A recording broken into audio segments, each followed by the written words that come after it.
Good evening and welcome to tonight's episode of the Roundtable here on the Grayson Network. I am your host, Danny Ellyson.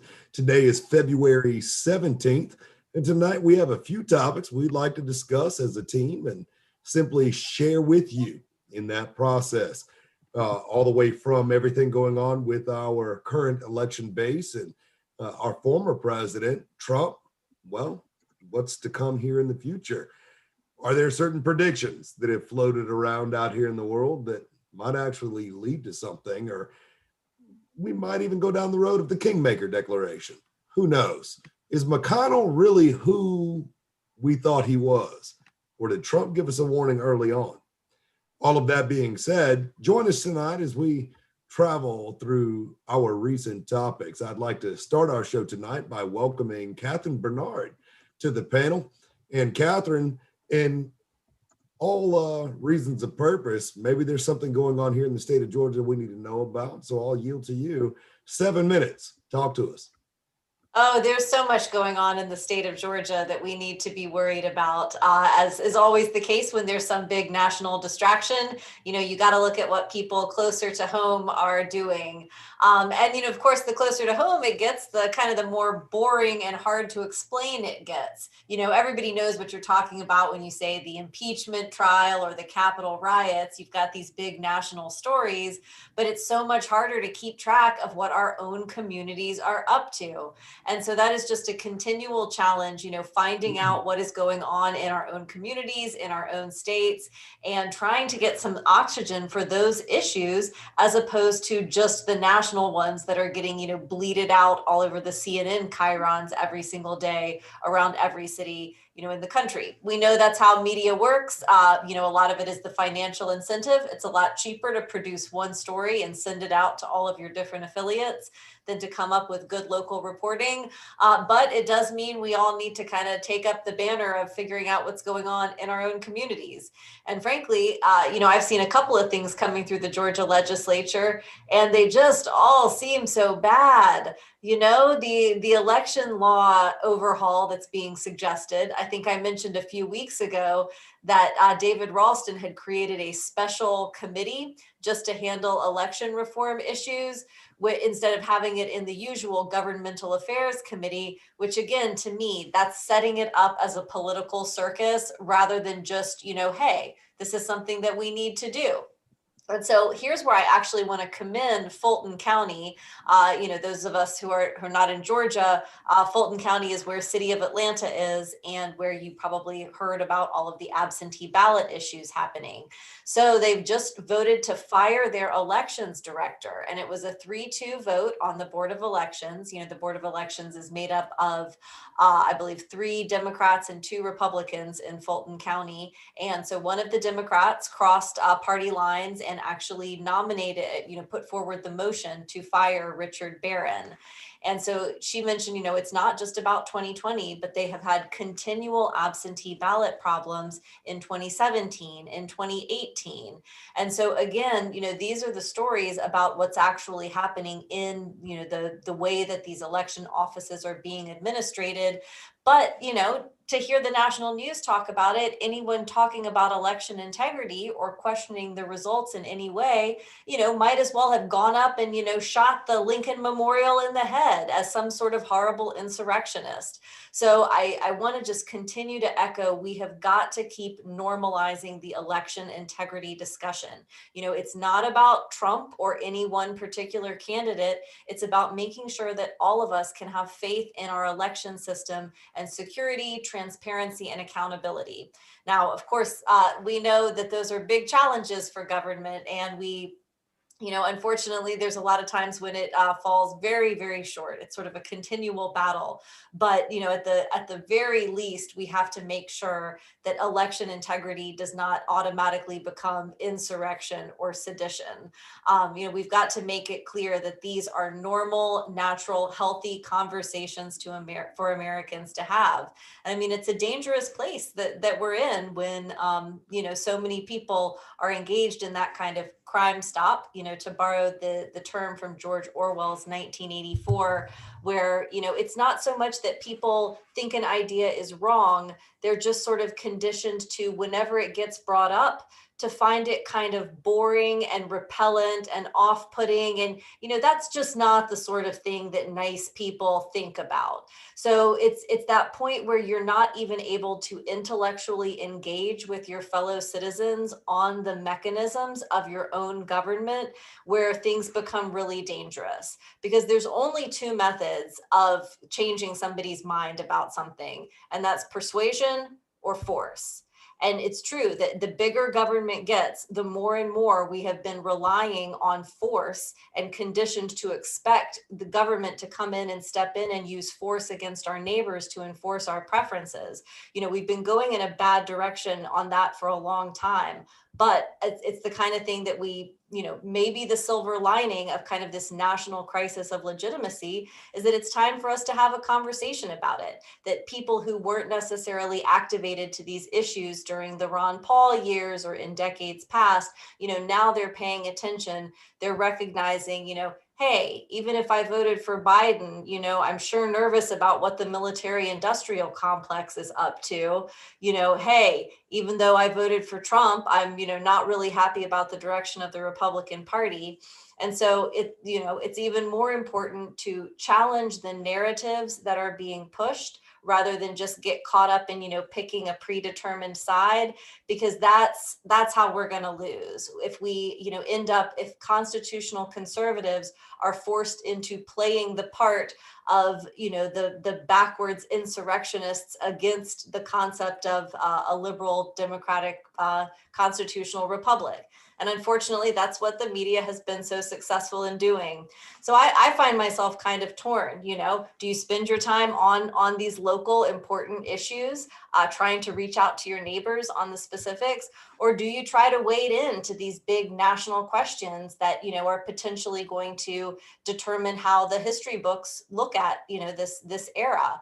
And I don't know that I have an answer on that, but I'm certainly glad to be participating in a roundtable with people who are willing to take it seriously and have that discussion. And again, I think that's the very least we can do. Don't unfriend people, don't cut off relationships over these things. Keep the lines of communication open with your fellow Americans, with your fellow citizens of the world. We're all human beings. We all value peace, prosperity, liberty, and justice for all.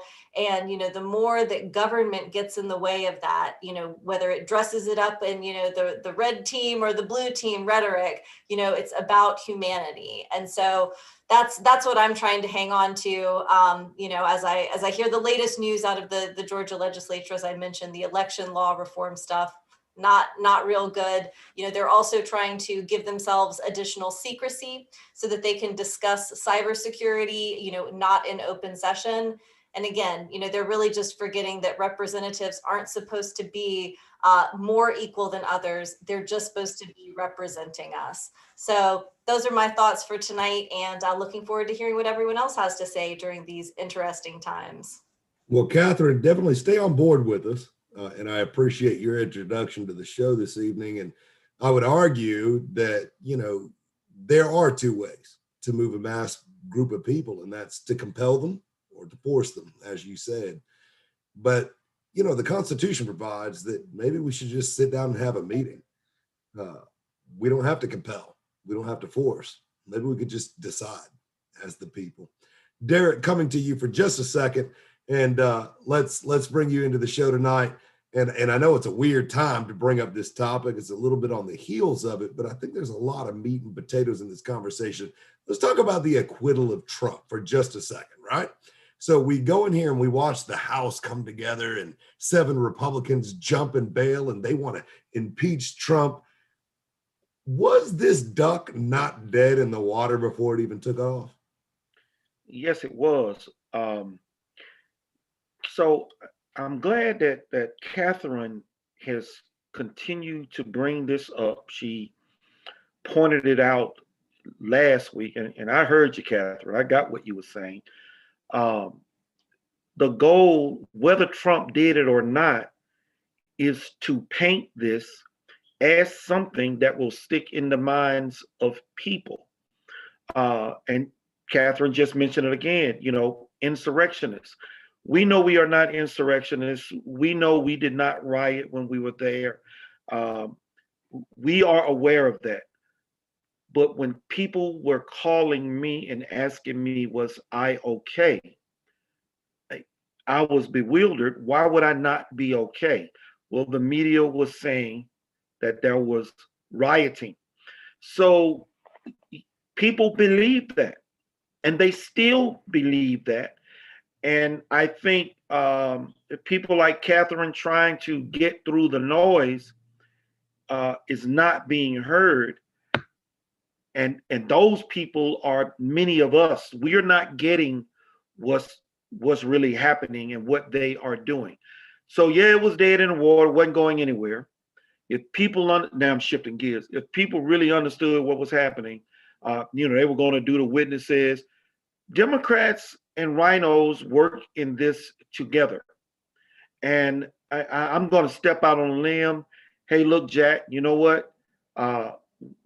We've been doing a pretty good job at getting people to believe that there was a riot, that there was an insurrection. I think it'll be a mistake if you bring all these witnesses up here, because they might bring somebody up here like Derrick Grayson, who was actually here, who might tell his side of the story, and that might kill the narrative. So let's not go down that path. Let's keep doing what we've been doing, keep drumming it, drumming it, drumming it. A senator by the name of Johnson said today, well, from all that I have seen, it doesn't really look like it was an arms insurrection to me. Really, dude? Really? None of us had weapons, and none of those that breached fired a shot, stabbed anyone, and it was a lie told about the guy who allegedly beat Capitol Hill officer to death with a fire extinguisher. He actually died from a stroke at home, no head injuries whatsoever. So, yes, Danny, the impeachment was dead in the water. But Catherine, and I'm going to shut up, has made it clear that's not the point. That's not the point that they're trying to make. The impeachment may have been dead in the water, but have we damaged Trump?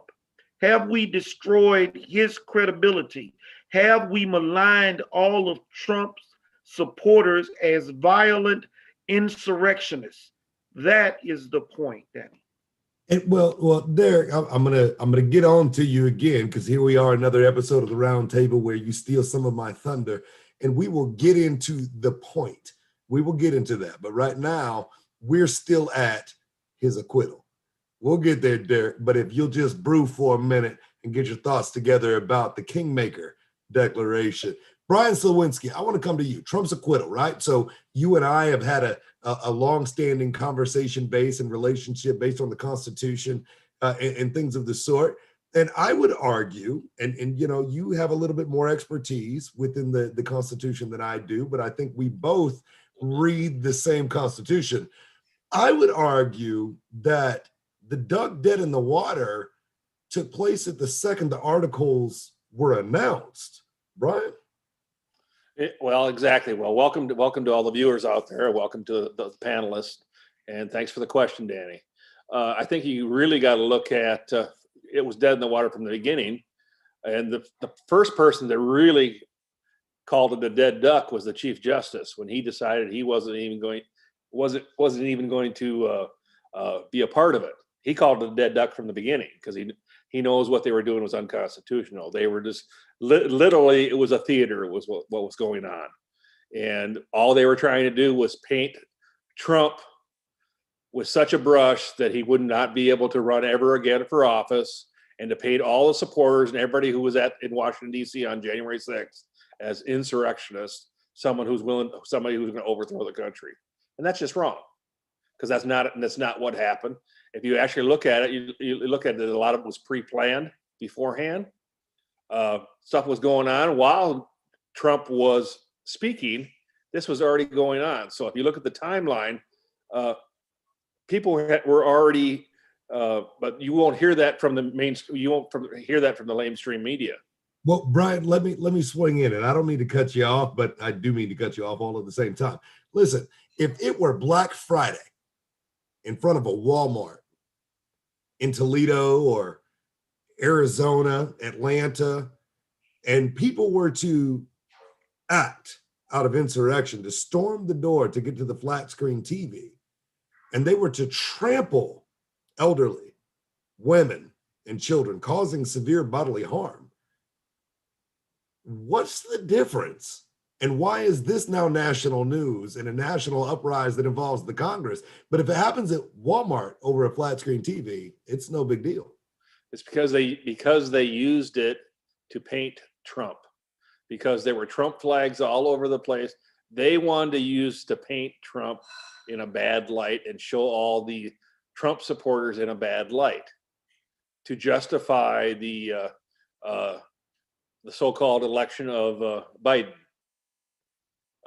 which I still think is questionable, very questionable. Well, you know, and at best, I think that questions have surrounded elections since pre-2000s.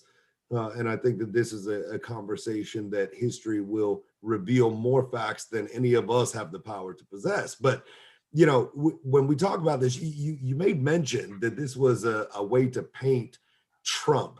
And we've heard that a lot, especially in the mainstream. And Kat Fletcher, I want to come over to you for a minute. Brian, I'm coming back to you. Just hang on for a second. But Kat, just for a second, you know, we've heard a lot about the painting of Trump through all these efforts that are taking place.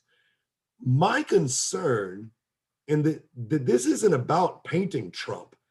It's about taking the agenda, blaming it on Trump to paint all of us, conservatives and Republicans. I think we're missing the point when we have these conversations and we defend our president, because we're not aware that we need to be defending ourselves. Kat Fletcher. Okay. Yes, Trump is a big headache for the establishment. That's the problem, the establishment, Washington, D.C. They want to destroy the image of one of the best presidents of my life. Okay? But the people is talking. Right here in Georgia, there are a big movement against the responsible of what happened in November 3rd. Okay? By the way, I have a news. Apparently, the suit that the governor and the secretary of state had against Anthony Holcomb is retired. But it's a good news and it's a bad news at the same time, because right now we have no way to demonstrate that on November 20th, in November 3rd, we had a fraud, because no court right now in Georgia declares such fraud. But I have some questions. In Fulton County, what is the lecture? Okay, they just vote out the organizer of the elections in that county, but what is the lecture of that vote against this guy? The other thing is, I don't see the create as a standard operation procedure the forensic audit on the absentee ballots, following the system that Mr. Jovan Hutton Pulitzer proposed. There is a movement that is recalling Kemp and Raffensperger. Okay, so there is a lot of things that is going on right now in Georgia that I want to hear about. That, you know, it's like, right. And Kat, I can agree that there's a lot of mess going on. You know, it happened in the election of Governor Kemp. You know, his appointees to office throughout the state of Georgia. You know, you brought up Brad Raffensperger, and we have talked about the election, you know, post processes in which we've been guaranteed as the people here in the state of Georgia that the federal government's gotten involved in. The FBI is investigated. And we've got a lot of mess here in Georgia that is yet to be solidified. And I feel like it's going to take quite a few years to get there. But again, Kat, now you're starting to steal some thunder. And I'm going to come back to you shortly because you're starting to tap on some doors that I want to talk about tonight. So if you'll bear with me, I want to swing back over to Catherine Bernard. Catherine, let's talk about where we are in the testimony on the floor of the Congress, where Democratic lawmakers made the choice that they were going to submit witness statements via being read into the record instead of live testimony. So, some people have already argued, well, it's because of COVID.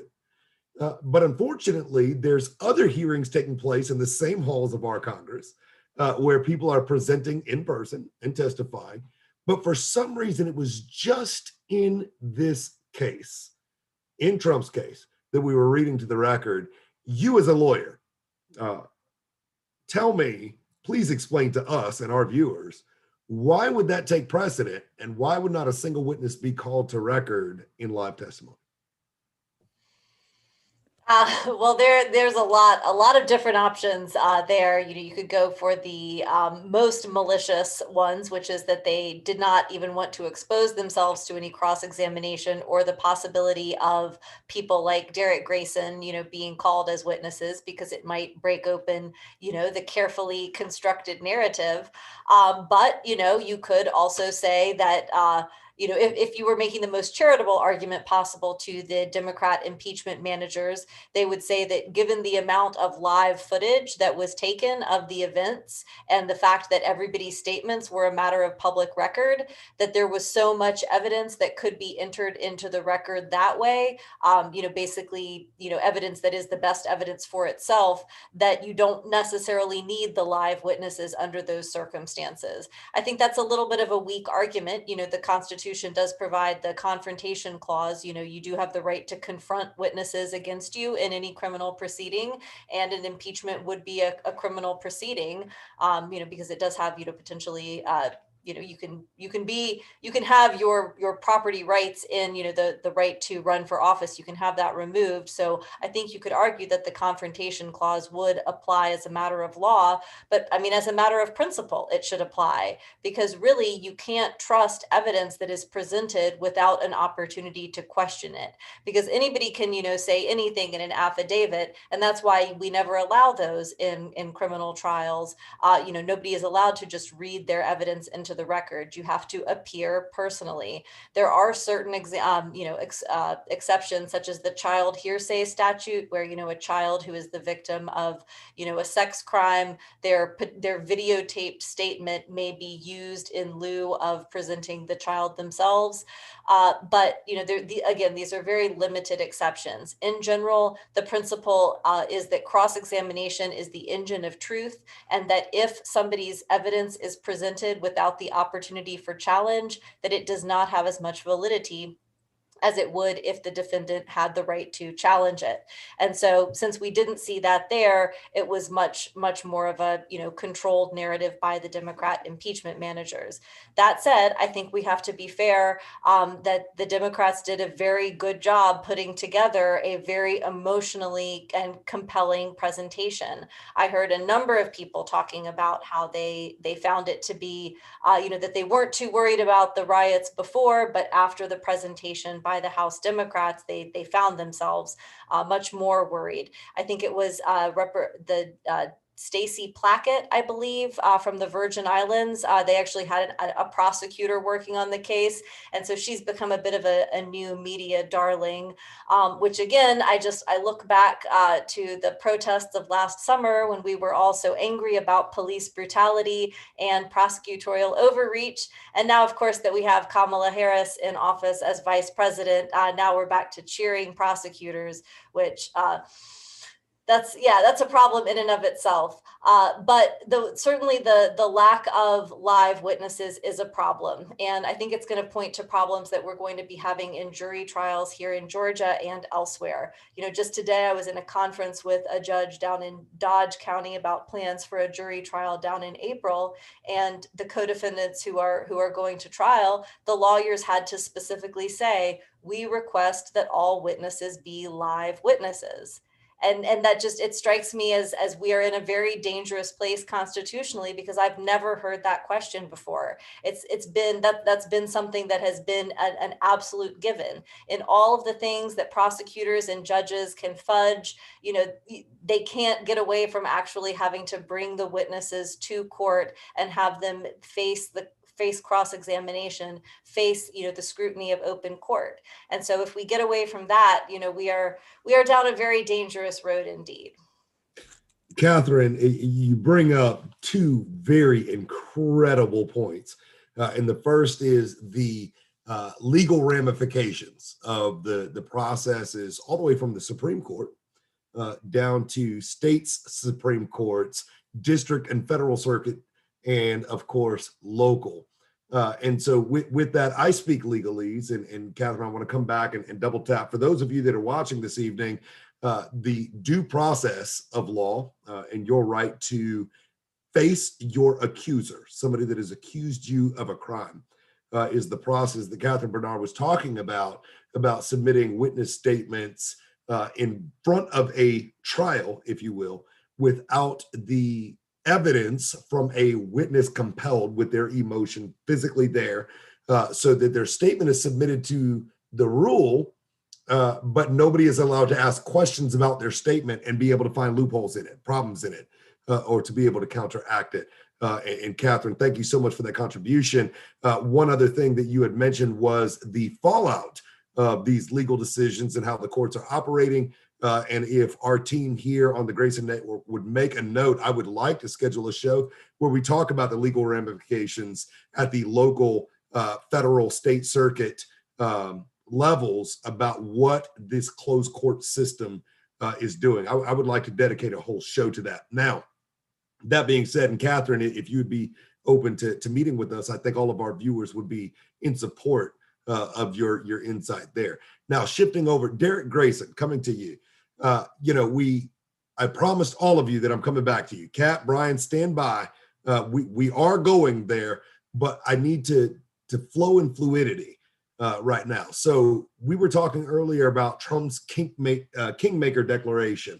And a lot of people here on the show, our viewers and people around the world, have no idea what that means. What is a Kingmaker decision?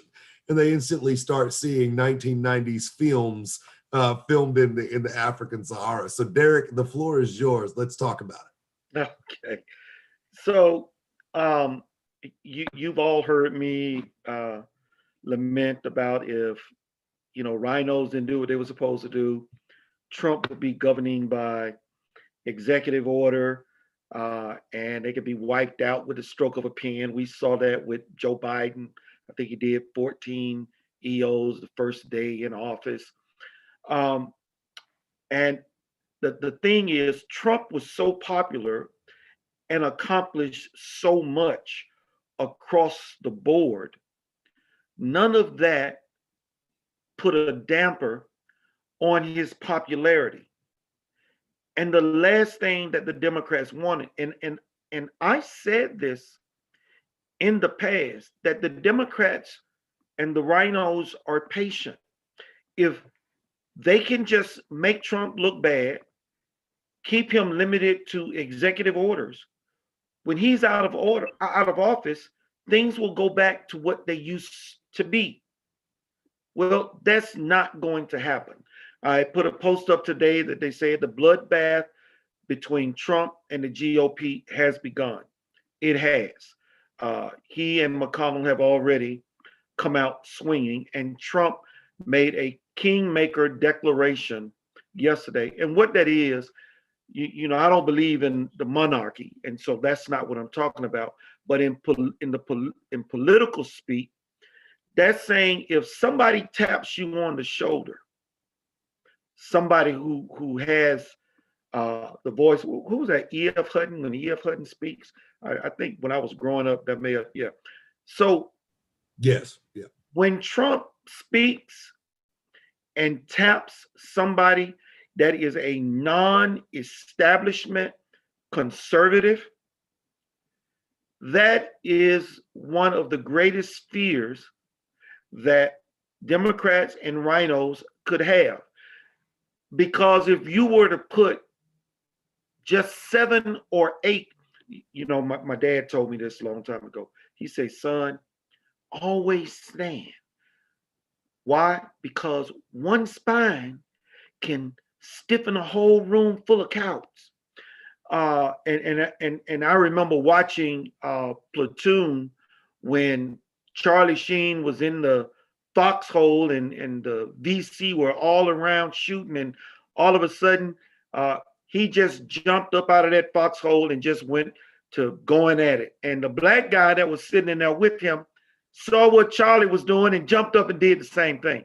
So if you get 7, 8, or 10 true conservatives up there in Washington, D.C. that are willing to stand, call out the corruption, name the names, do the things that Trump was doing. In other words, support Trump because of policy and not party, man, you will see a transformation in this country like no other. That is the Trump kingmaker that they fear. Will Trump tap David Perdue, who has already decided and announced that he will run against Warnock? Well, I pray to God that a non-establishment, even an unknown conservative, can get to Trump before that happens and get that nod, because Trump is going to write the tickets for a lot of people if they are truly interested in changing the course of this country. And Derrick, we're drifting a little bit in that. Yeah. So if we come back to the kingmaker, folks, what we're talking about is the game of chess, right? So President Trump, we all know to be a brilliant man, although maybe not well educated in the microphone. But the point of the matter is brilliant man. So when Derrick mentions the terminology kingmaker, what he's saying is that he had moved a pawn forward and he was able to say checkmate because he had made a move that nobody could contest, or one that they were not aware was coming and they don't know how to defend. That is the biggest piece of what we're talking about in this little mix of things. And this could go on forever about things that have happened over the last, really truthfully, 7 years since Trump came into the realm and started campaigning in his presidency. But it moves to a more pressing issue. And Derrick, thank you for your contribution. You're spot on. And I'm not trying to take away from you here on the show, but I think that we're creating a topic that may lead us to another show. So write your notes down and let's keep going. But so I want to come over for just a minute, and this is where I'm going to bring Brian and Kat and Catherine all back. All right, I need you guys to all be here. But before we get into these weeds, I want to start with Catherine. Catherine, Biden came out, right? President Biden comes out and he says, hey, listen, I'm not going to provide aid to any country whatsoever on the planet, but more so to our African nations if carnal knowledge laws remain in place. So a lot of people aren't tracking this. This is shadow news, if you will. Mainstream's not talking about it. So if African nations keep the laws that govern carnal knowledge in place, they will not receive aid. That should concern a lot of people, but most people don't know why. So Catherine, if I could rely on your legal expertise and the fact that you have a bar number and I don't, what would your definition of carnal knowledge be? It's sexual contact, basically. And my understanding is that, that there have previously been, I think Uganda had some laws about that criminalized homosexual carnal knowledge, and that we had made some aid contingent on eliminating those laws. I was not aware of the new push from President Biden, but of course, he's just been signing those executive orders just as fast as he can. So I am not surprised that we've got some new ones, and it's going to be surprising to see that the same people who are often not wanting government involved in morality, or at least making those statements, if it's their vision of government being involved in morality, oh, that's suddenly so much better. But of course, the whole foreign aid process is really just so problematic. You're taking money from poor people in rich countries and giving it to rich people in poor countries. We are propping up really problematic regimes all over the place. And so I think, really, before we ask ourselves the question of, is this a good or fair or moral way for President Biden to attempt to, allocate foreign aid, how have we gotten to a place where that's even a question, where the United States president should just be assumed to be in charge of billions of dollars being doled out across the world? I mean, there is nothing good about that whatsoever. We are, again, propping up problematic regimes. We are preventing, local economies from thriving. There's just some, wonderful economists coming out of Africa who are writing about the problems that these foreign aid shipments are having on just distorting economies in tremendous ways. And so I think, as, free market champions, I would just like to see Joe Biden eliminate all of the foreign aid entirely, rather than making it contingent on whatever, weird morality clause he's trying to sneak in. Well, I see all of your connections there, Catherine. I really do, and I value that. But for our viewers, what I want to do is be able to stay on a trail of topics, right? So we discuss politics. You got to wrangle us. We're hard to wrangle, Danny. Right, exactly. But I'm working on it, and I think I've got a pretty strong presence and a little bit of a lasso over here on the computer top. But look, we can go down this rabbit hole, and we can talk about layers and layers and layers. And correct me if I'm wrong, folks, but all of my guests here on the show, all of my panelists, I mean, we could argue this all the way back to 1776. And for those of our panelists that are actually really deeply informed, we can go back to December 13th of 1636 and talk about the political fallouts that have taken place throughout history. But the truth of the matter is, Catherine, when we're talking about the legalese, the legal terminology of carnal knowledge, it has nothing to do with heterosexual, homosexual. It has nothing to do with juvenile versus adult by interpretation under international law. Every nation state has its own identification of what that means. What we are talking about is the president of our country referencing carnal knowledge as it pertains to only specifically African nations. So what does that mean to you, Derrick Grayson? What it means to me is control.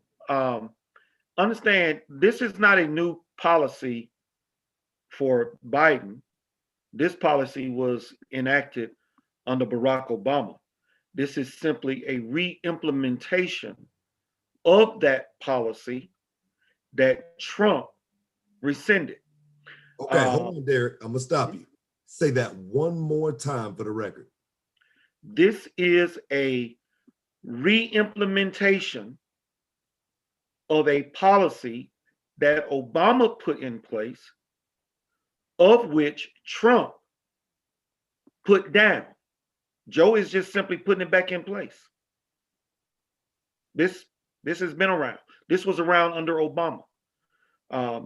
And so now I know you said that it has nothing to do with homosexuality or any of those other things, but in the case— Let me correct you. What I was saying is the words, the definition in international policy and in the US, the words carnal knowledge do not specify gender roles. Carnal knowledge is defined as a behavior between two people, regardless of gender. That's the only thing that I specified. Oh, okay. Well, in the official from West Africa was very clear and direct in stating the United States needs to be more focused on giving aid to countries that can be strong trading partners with them versus our views on the LGBTQ. I think they threw the letter I in there, in our laws. United States has their laws. We have our laws. Our laws work for us.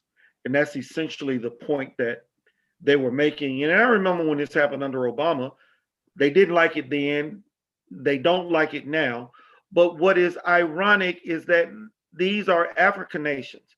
We aren't talking about Saudi Arabia. We aren't talking about Iran, countries where they will throw a gay guy off the roof of a building to punish them. That's not what we're talking about. I've not heard any of those policies being put in place. It's case in point, all of the billions of dollars or millions of dollars that Obama gave to Iran. But in this particular case, these African nations, and that is what I personally have a problem with. But again, if we wanted to cut to the chase, as Catherine said, get rid of all of the aid, then none of this is an issue. But we know that that is not what's going to happen. There are things that we want from other countries, and we use coercion by way of aid to make it happen. Let's go back to Burisma, Joe Biden. Oh, I'm not giving you any money unless you fire that prosecutor. That's all this is, Danny. So we're talking about leverage points, Jared, and that's leading into what I'm talking about. Catherine hit on it. You hit on it perfectly. Catherine gave a beautiful contribution. Brian, coming to you. Kat, stand by. There's a reason I'm holding you off on the back end of this, Kat. So get ready, because I'm going to go into South America, and I'm going to need your expertise on that. Brian, look, you personally and your family structure, familiar structure, have experienced the family growth through love, right? It's not about genetics. It's not about direct biological. It's about your ability to love through all else. And there are some people out there in this world that simply need to be loved. And through that, truthfully, who are we as humans at all, as the species of humanity, to decide how people receive love? The Bible says that God is love. So in my interpretation, that would mean for a human to possess love, true love. In order for a human to possess love, they must possess God. So, Brian, in our world here, in our small-minded little graphic of American politics and our flawed processes in trying to enforce our Constitution, carnal knowledge, that's the topic. We would argue, me as a constitutionalist and you as a constitutionalist, that if anybody flirt with that idea in any nation, saying, if you don't do it our way, we're going to withhold, would you not argue that there's an underlying place? And may I feed into this for our viewers? I'm going to feed into this just to get Brian's response. This sounds like a perfect stage to leverage those that were close to Epstein. Oh, definitely. We still don't know all the information on that or what's going on with that or with Ghislaine, I forget what her last name is, Maxwell, who was who's in prison right now. We still don't know what's going on with all that. A lot of it's been under, under silence. So, again, we got to look at what's going on here with this aid. And I agree with Catherine. We need to get rid of all the foreign aid. Because right now, all we're doing right now is we're doing things that we do to use money or other influence to basically secure a position in Africa.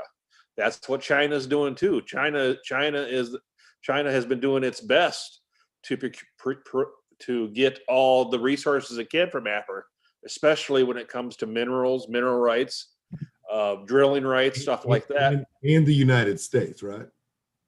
Pardon me? And the United States is trying to do the same all the resources they can from the United States. Correct. Everywhere. Wherever they can get those resources, they want to do it. Collection, DNA, 23andMe, all of these other different places that want to collect our DNA, our resources, our economics, our vaccines? Okay. But carry on, Brian. I'm sorry. It's just, obviously what's going on is influence. I mean, you have the World Bank that suspended a $90 million loan back in 2014 to Uganda because of its anti-homosexuality act that it had. They suspended that. So whatever America can do, whatever the United States can do to influence, whether it be using money on different stages, whether it be direct foreign aid or through different organizations, whether it be the World Bank, stuff being done, or vaccinations through the WHO, anything like that. Any organization they can use or influence, I mean, they will do. So will China. That's why China has used the WHO to their advantage and to our disadvantage. So, again, you're talking a chess game here, and all the different countries in the world are working on it, but the main ones are the United States and China. Right. So thank you, Brian. And you actually bring up some valid points, and that actually ties back to what Derrick was saying about the application of these laws and where they choose to place it, right? So right now, everybody's going to say, well, Biden's doing this and something, but they're discounting the fact that Obama was an intricate part of all of these international policy shifts that Trump came in and blocked. And that's what shook up the political theater of Washington, D.C., and brought everybody to heel. And from that, they had no choice but to not only go after President Trump, they had to go after anybody that endorsed him, backed him, supported him, thought like him, anybody that identified as a conservative, anybody, especially those of us that don't look like we should be conservative Republicans. And one area that we don't talk about is the crucifixion of the Republican conservative white woman. There's one thing that we don't talk about, and that is the persecution that they face right now in today's society. I think that's going to be held for a later show. And Catherine, I would love for you to be headline on that one, because there is a persecution taking place of white women here in the United States that are conservative Republicans. I'm telling you, it's happening. And we'll get to that. So coming over to you, Catherine, keep that for your closing comments. Write it down. But Kat, coming over to you on the carnal knowledge, right? So we're experiencing that now as a topic, right? It's happening in the African nations, and Biden is the one pressing this, and he's leveraging. But if I'm not mistaken, during Obama's time, this actually happened in South America, and that was the leverage point. They weren't using it against Africa; they were using it against Honduras, Guatemala, El Salvador, Venezuela, so on and so forth. So I would ask you, Kat, from your experience, to talk to us about how these legislative actions and leverage points impact societies in South America. Nothing. Absolutely nothing. Mm.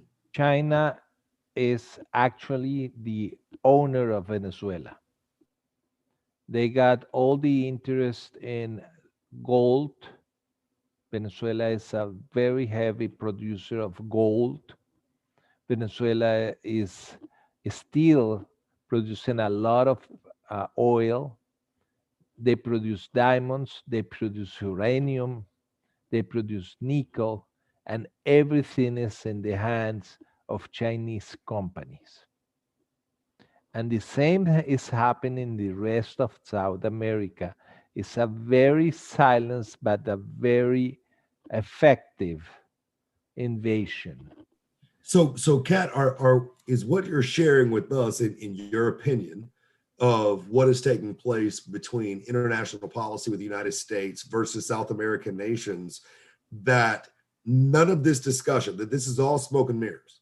It's salt in the pepper shaker. There's no point in any of it, because at the end of the day, no matter what we're discussing, nothing will change because China has the reins. We need to return to America for the Americans. Okay, we need to return to that policy. We are giving the back to the Latin American countries for a long time. and we need to watch our back, uh, our back, uh, field, because And maybe, and I'm going to interject, Cap, because maybe if I'm confused, then some of our viewers may be confused. And I saw Brian put his hand up. Brian, if you'll come to the table for just a minute, and I'm coming back to you, Kat. What I'm talking about is South American implications based on these policies that are currently being enacted by the Biden administration in Africa that they were previously done in South America by the Obama administration. Correct, but I think what Kat was trying to get at was a little bit more of let America be America, or let South America be South America. It's actually almost a re-implementation of the Monroe Doctrine. I think that's what he's going to get at, is to keep China out of South America. Yes. And Central America and America. Right. So that the United States holds an obligation to defend our allies and our partners in South America. And so, Kat, and I don't mean to cut you off, Kat, but I just want to make sure that we're clarifying as we're going through this conversation so that nobody gets lost on where we're at. And so in that understanding, all of the lower portions of South America, from Mexico all the way down, El Salvador, Ecuador, so on and so forth, as we are getting into those places, all of those countries are faced with different things.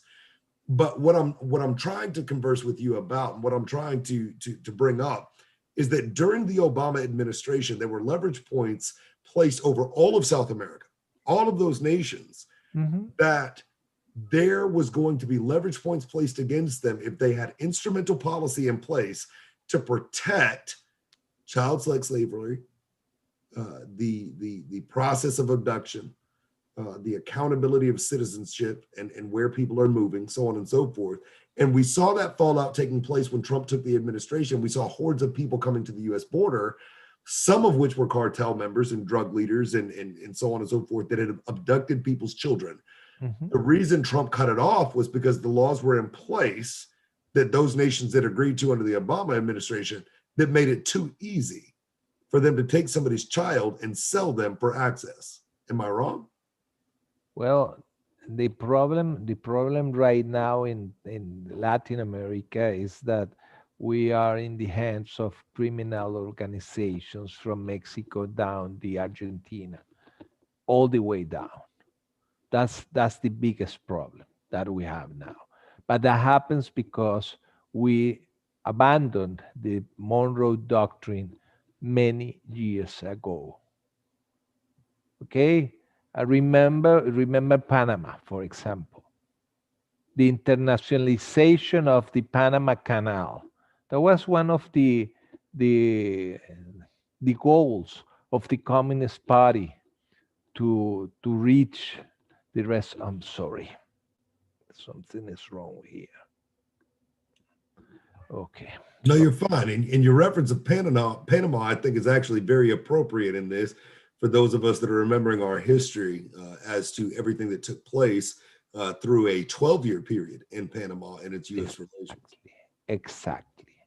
Exactly. And the same happens in the rest of Latin America.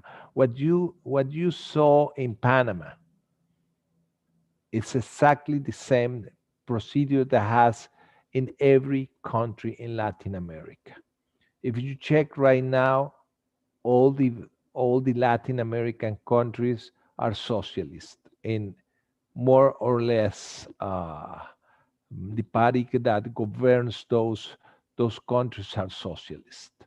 So, and that happens because we didn't care about Latin America. We didn't protect our interests in Latin America, and we didn't help the real people who wants to collaborate with the United States of America. That's the big problem that we have in Latin America. And Kat, I would absolutely agree with you. Derrick, come to you for just a moment. Let's break this thing out a little bit. We've talked tonight about a lot of things that are happening internationally, and Biden's push to shift things in the African nations, and obviously his underhanded, and mark my words, folks, within the next 60 days, you're going to see a whole lot of Biden activity down in Latin America, South America. But right now, Africa is on the forefront. So, Derrick, what we're seeing from this is positivity about all of Biden's interactions elsewhere, but they demonize the accountability that Trump had put in place. And I think my greater concern is, Derrick, that we're watching the GOP at large, even outside of the federal government, state leadership GOPs, that are turning against the president and his behavior and turning towards Biden. Talk to us. So Trump, we all know, ran on a policy of essentially came down to one thing: make America great again, make America first on the list. Trump constantly talked about jobs for the American worker. Contrast Joe Biden with that. Joe Biden gets in office. The first thing Joe Biden does is gets rid of jobs. He shuts down the Keystone Pipeline. He stops people from building, doing construction on the wall. Well, there are people that benefited from that, the wealthy. Trump was always talking about the middle class working American and providing opportunities for those that found themselves in the lower rungs of society, the unemployed. Trump was about preserving and finding ways to lift up and to restore. Trump was not there to serve his rich cronies. That is what they looked for. So now that Biden is back in office, Biden and Catherine, please forgive me for invoking your name again, but you always throw out, so many good points out there. I just have to steal one. Biden is back, and now he is the friend of all the crooks, but all the foreign aid, and I think Catherine worded it, taking money from poor people in a rich country and giving it to rich people in poor countries. I think I said that right. Joe is back to business as usual, Danny. The money changers' tables are not being overturned. They're being set back up. And the scales are being laid back out. And that's where we are headed. And I'm going to say this one last thing. Hold your one last thing. I need you to clarify one thing right here, Derrick. Sure. If I'm not mistaken, and correct me if I'm wrong, in June of last year, you made a statement, and I'm gonna take you to the record on this. You said, watch, that if Trump loses, everything that he had done in 4 years will be unraveled and undone in the first 6 months of Biden. That is exactly what I said, and that is exactly what has happened. Now, Trump won the election. So I just want to be clear with everybody on that. So, want to put that to bed. But Joe Biden is unraveling, setting those tables back up. And the thing that they want to do to ensure, Danny, that they maintain it, they don't want Trump to be a kingmaker. That was the whole purpose of the insurrection plan, the whole purpose of the impeachment. That is what all of that is about, to destroy the credibility of Trump so that he is no kingmaker. And of course, what I started to get into earlier, we'll say that for another show. Fair enough. Write it down and we'll come back to the table with it. Catherine Bernard, Derrick is throwing your name all over the place. I don't know what's going on with him, so I'm going to give you a chance to respond. Well, with all the kingmaker stuff, I'm so disappointed that Trump did not pardon Julian Assange or Edward Snowden. That just seems like such a missed opportunity to really be the swamp drainer, the foe of the establishment. And if it really was because McConnell promised him that he would get convicted in the Senate if he pardoned either of those people, then, that's even sadder, to just knuckle under to literally the worst of the establishment swamp that way. So I know we got to look forward. We got to, looking backwards doesn't help, but we are at the point where, people are trying, and I say people, a lot of the left and independents are trying to define anyone who is a Trump supporter as automatically racist, bigoted, against the very concept of America. And, that would be a battle that would be a lot easier to fight if Trump had given us some of those big, high profile swamp draining moves. And so that's another reason why I think we've got to make this about more than Trump, and not let it become, Trump as the defining characteristic. Those of us who have been fighting against the corrupt establishment in the Republican Party for some time, and that's actually, you saw me unmute myself a little while earlier, Danny, and I was going to say, as someone who has been on the receiving end of the wrath of the conservative white women, I got to say, they can take care of themselves. Like, that is not a group that I am worried about as being particularly fragile. You're certainly right that the whole Karen meme is, there's a little bit of, picking going on. But, again, this is a group of people that has, broad generalizations. Of course, you should never prejudge any individual based on, their demographic characteristics. But again, I'm just saying it's not a group that has trouble defending themselves in general. So I really wish that we could be having this conversation about reforming the Republican Party with something other than Trump as the linchpin, because while I do respect what Trump represents as, the thumb in the eye of the establishment, fighting the military industrial complex, I will still stand by. He didn't start any new wars in 4 years. And as history goes, that is the single most important thing that the leader of a nation can make a decision on, is whether or not to initiate, the drain of blood and treasure that is war. And so, you can make a lot of offensive comments and, be a creep and do a lot of things if you don't start wars. But there were just so many missed opportunities. And so I really feel like that's going to degrade the discussion of reforming the Republican Party, because the establishment folks are going to be able to say, oh, well, we represent the civil, decorous, polite wing of the party, not those creepy Trump bigots. And, it's going to be hard to stake out a narrative for the true constitutional conservative in all this mess. Fortunately, I know Derrick Grayson's going to do it. Outstanding. And I'll tell you what, I appreciate and I value, and I absolutely agree with your note on Assange and Snowden. I do agree with you that was a missed opportunity. Now that you're yielding towards the constitutionalists, we're going to slide over to Brian. But before we do so, I'm going to tell you, folks, listen to me when I tell you, if you knew my background and how I live my life and who I am, you would be surprised at the conservative Republican sitting in front of you.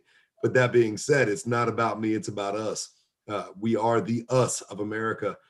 So that being said, yes, I brought up that there were some highlights in our conservative white women, Republicans being targeted. And I only say that to point the fact out. If they're being targeted, imagine what they're doing to the men. And imagine what they're doing to people like me, Kat, Derrick, and a ton of our other dark-skinned, brown, Republican conservative brethren. So, Brian, coming back over to you. Here we go. Catherine just opened the door talking about the constitutionalism of our nation. So what Trump did was he fed into this with a little bit of an idea. Maybe we start a Patriots Party, right? That started a whole lot of mess. So do we all jump, run and flee from the Republican Party and join Trump's Patriot Party? What do we do here, Brian? What is your strategy? Well, it's very difficult to start a new party. First off, the Democrats and the Republicans who are in charge made it virtually impossible to start a third party in this country. So ballot access rules would be virtually impossible to get anybody on the ballot. I mean, for example, Georgia, as an example, is one of the worst states in the country for ballot access. They make it virtually impossible for a third party to run here, whether it be for Congress or on the state house level. They make it virtually impossible. They don't want the competition. They don't want to be able to stand on their issues. They just basically it's not what you know, it's who you know, and that's wrong. So what you're saying is the state of Georgia has a setup where you just cut your check, and without violating anybody or anything that I may have signed at some point in time in the past of my life, you just write a check over $5,000 and give it to the party, and all of a sudden you have permission, right? That's pretty much it. Yep. Okay. It's sad. That's, it's very sad. Most of that money goes right back to the party, except unless you're it goes to the party if you're a Democrat or a Republican. But if you're a Libertarian, no, it doesn't come back to the party. It goes to the general fund. So right. So I'll tell you, Brian, I'll be very honest with you. That was the happiest in excess of $5,000 I had ever spent because I took a stand, and the people that helped me fund that took a stand. And we all need to take a stand. We need to open up the process. That's why we need to primary all those rhinos out there with actual people who are conservative from all walks of life.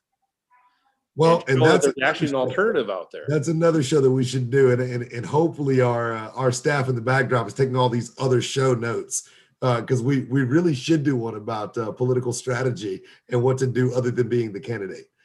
So being the candidate, Derrick and I, you Brian, we've done that. But how do you address that prior to the selection of your candidate? That would be an amazing show. Organization and strategy. Yeah. Well, I got a master's in organizational leadership, and so this kind of thing gets me excited. But we can go past all of that, folks. Listen, we're going to head to our last topic here on the roundtable tonight, and I know you've seen a little bit of filtered conversation, but I hope that you guys enjoyed as much as we are. And being off the cuff and having an honest conversation is why we've invited you here to the roundtable, to see us unscripted and relentlessly holding to our values, holding to your freedoms, and truthfully holding to our commitment to all of us here on the show that we're going to love each other unconditionally, even if we have to cuss each other out every Tuesday at 2:00, and then we sort it out on Wednesday when the roundtable comes together. So that being said, here we go. What is Trump's next play?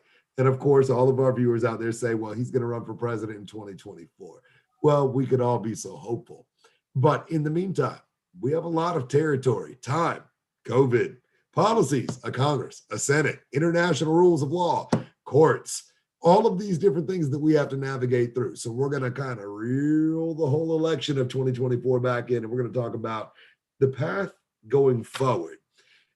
Now, all of us know we are on the eve of the re-election of our United States Congress. And some will say, well, Danny, we just got there. They just got there. It was in January. They just happened. Make no mistake, folks.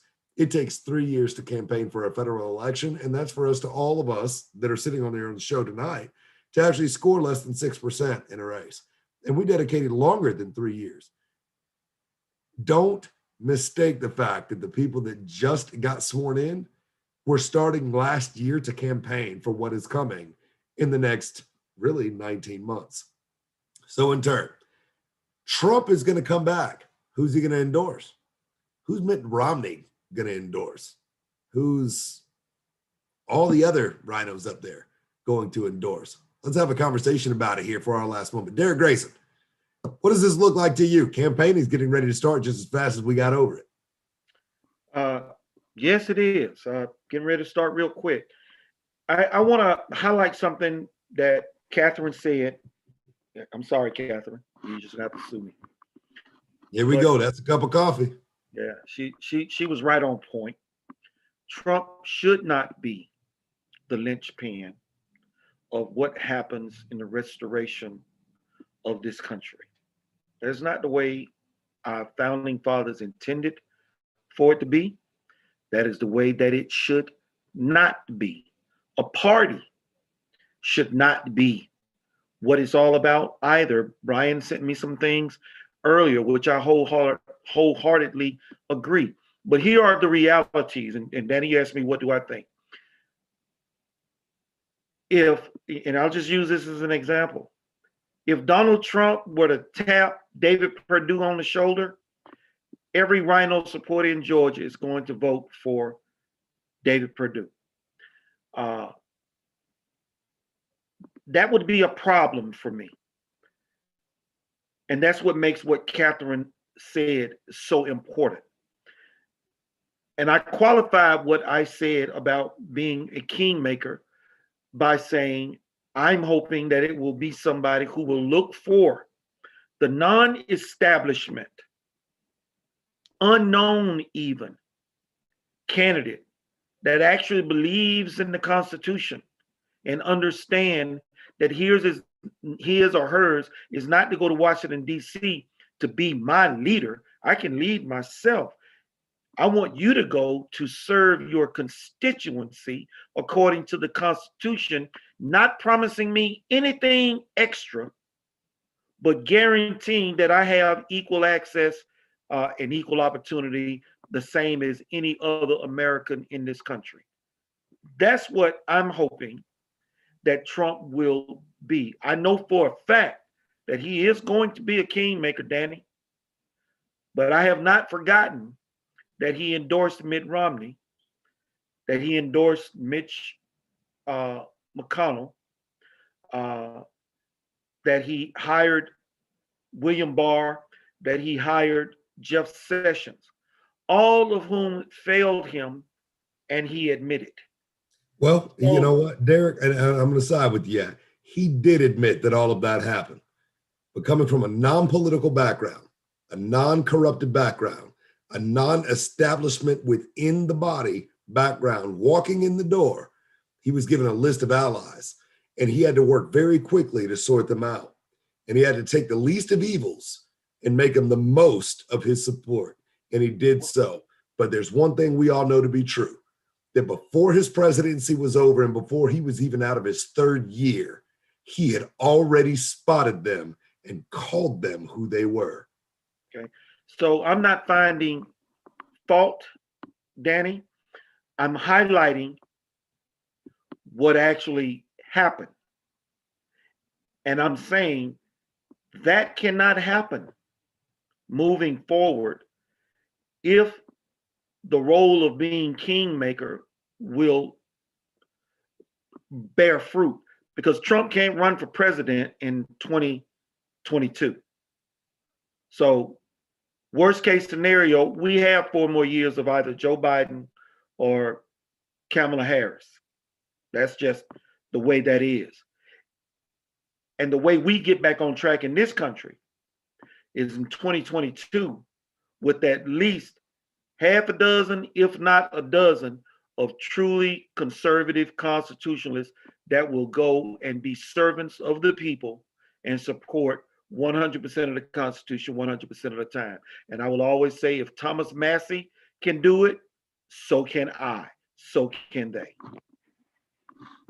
A man of conviction and a true man of truth. Derrick Grayson, your contribution on the show tonight, as always, but specifically tonight, unbelievable, brother. And your heart is on the table. I see you, I hear you, I feel you, and I am grateful for you. Brian Slowinski, your closing comments, last 2 minutes. I wholeheartily agree with Derrick just said. I think we need to get back to the non-establishment type candidate, someone who will actually upset the apple carts, who will push the Constitution of the United States, that will use the Bill of Rights to limit government, not to limit we the people, to go up there and be servants of the people and do what's best for this country and for we the people. We need more of that. Hopefully, President Trump will get some good advice and support some candidates who are not rhinos, who are not part of the establishment, some others like himself who will go up there and upset the apple cart and do what's right for this country again and for the people. Brian, I love when you're on the show, brother. Simple, straight to the point, not filtered, no legalese, just straight Constitution, heart, passion, and very obviously a dedicated father. And I look forward to many more of these episodes, many more shows. Brian, tonight, we thank you. Cap Fletcher, your final thoughts, last 2 minutes. Well, we are living interesting times. really, in Georgia specifically. I think that we need to fight the good fight right now against everything that we need to clean up, especially that part of the Derrick Grayson says, the rhinos. We need to clean up with some kind of coalition against the rhinos inside of the Republican Party. And Kat, really truthfully, from all of us here, coming from you, our brother, our fellow Georgian, our fellow American, our fellow faith-based brother, you have endeavored worlds and transitioned through things that we have never experienced. And the fact that you found us and our place home, and that you stand by our side, that's invaluable. I already watched this movie before. So Right, and that's why I'm saying the fact that you're willing to relive it with us, we are in deepest of our gratitude to you, and I look forward to having you back on the show. Kat, it's very rare for you to be here in the backdrop, but I'll tell you what, I have your back because I know you have mine, and I thank you on behalf of our panelists tonight. Catherine Bernard, coming to you, your final thoughts, last 2 minutes. Everything does not begin and end with electoral politics. We definitely have to be thinking about candidates and, who to primary. But as those of us who have been through the process can tell you, the number of people who actually get out there and vote is pretty low compared to the number of people who sort of make up your community and really the way the community acts and feels about things. So, I'm not saying get out of electoral politics. Obviously, we've got to pay attention to that. But I really think, our battle is cultural. Our battle for freedom and liberty and justice, it's going to depend on convincing our fellow citizens that we can live freer and happier and healthier and more wonderful lives as a voluntary community coming together with popular sovereignty and shared governance versus this authoritarian big government model that no matter how well intentioned it might be, it always leads to disaster. It always leads to suboptimal outcomes compared to, the innovation and freedom and equality that we can all enjoy, without that government, jackboot on our neck. So that's my final thought, is that as important as all of the politics are, fundamentally they win when we're all talking about politics all the time. We need to be living our principles throughout culture, and hopefully that will drive some political change too. Unbelievable, Catherine. Double tap straight into my closing. And tonight, again, we thank you. Unbelievable contributor to this show, even outside of the law, just your moral compass, your holding in your heart, and your dedication to join us. Because as far as what I know, I'm not paying you, and I don't think anybody else is. So thank you for finding the space and time. Folks, tonight, we've talked about a lot of things that are in your face, in our face, all the way through and through. But this is a closing tonight that I really hope hits you dead in your chest. We can keep up this bloodbath. Republicans versus Trump and Trump's versus rhinos and all of these different things. But we can hold ourselves accountable, just as Catherine mentioned, being Americans, brothers and sisters. Many of us in the conservative base come together and we pride ourselves at being believers in the power of three, the Father, Son, and the Holy Ghost. We find division in things of our flesh that we created. God didn't create this. Jesus never came and said, come one Republican and two Democrats. This is our system. We built this and we have the obligation to manage it. So I would say to all of you considering jumping out of the Republican conservative base, why would you run? Why would you retreat? I'm a soldier, and my suggestion is hold the line. Don't retreat and create something else and allow the work of all of those true conservative Republicans to fail and burn at the stakes. Hold the line and set the example of what it should truthfully be. What should it look like? How should we love? We should love like Jesus did. without judgment. Jesus said, come as you are. He didn't identify a race or a gender. He didn't identify an ideology. He didn't identify a competence or an incompetence.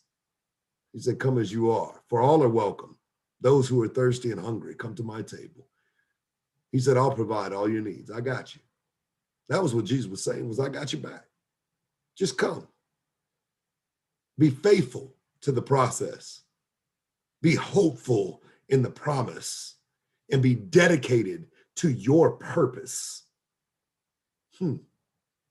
Oh, how we fail every day, me included, because we forget the teachings of Jesus. I would hope that tonight, politics aside, let's get out of the funk. Can we just come together for a section, just for a second? Can we start to make choices as a group of people? We talk about all these commercials and millions of dollars that sway people. I don't understand. You get stuck in this game of a commercial that sounds good, and you vote based on who spent the most money.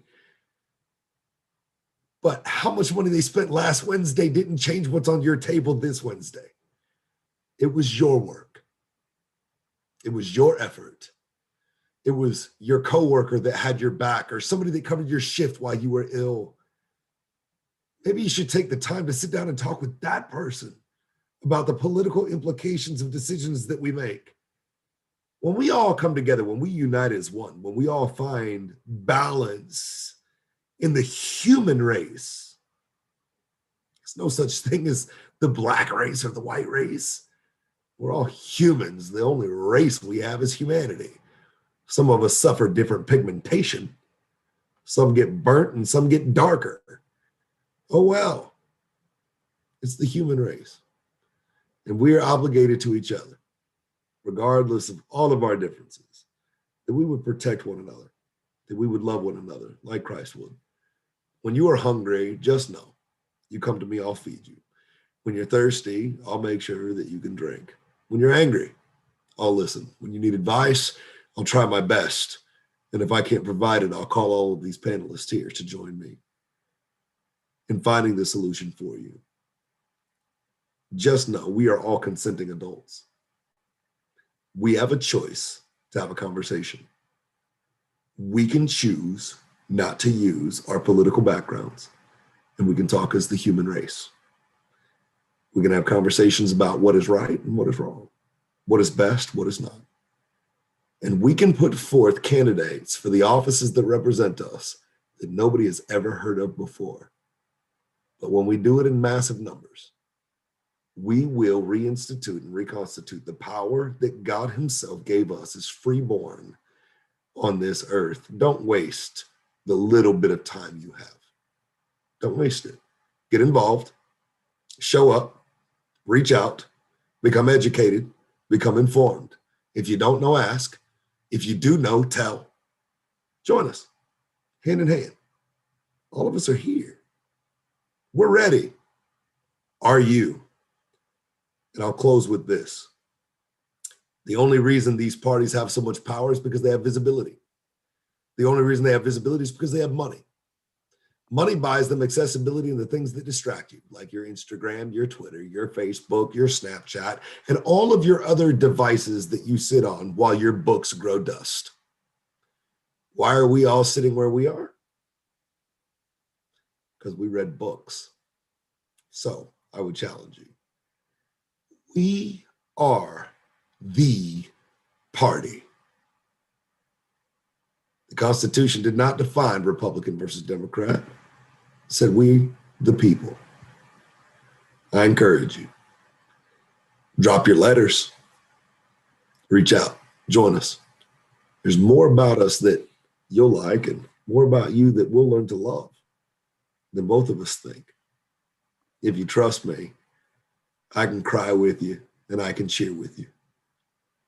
On behalf of my panelists here on this show tonight, and those that weren't able to be here, those that are, and on behalf of the Grayson Network here at the Roundtable, and me and my family here in the Low Country, we bid you an amazing evening But truth be told, just to change it up a little bit, we wish you the best of life and that you'll have it more abundantly. Good night, folks.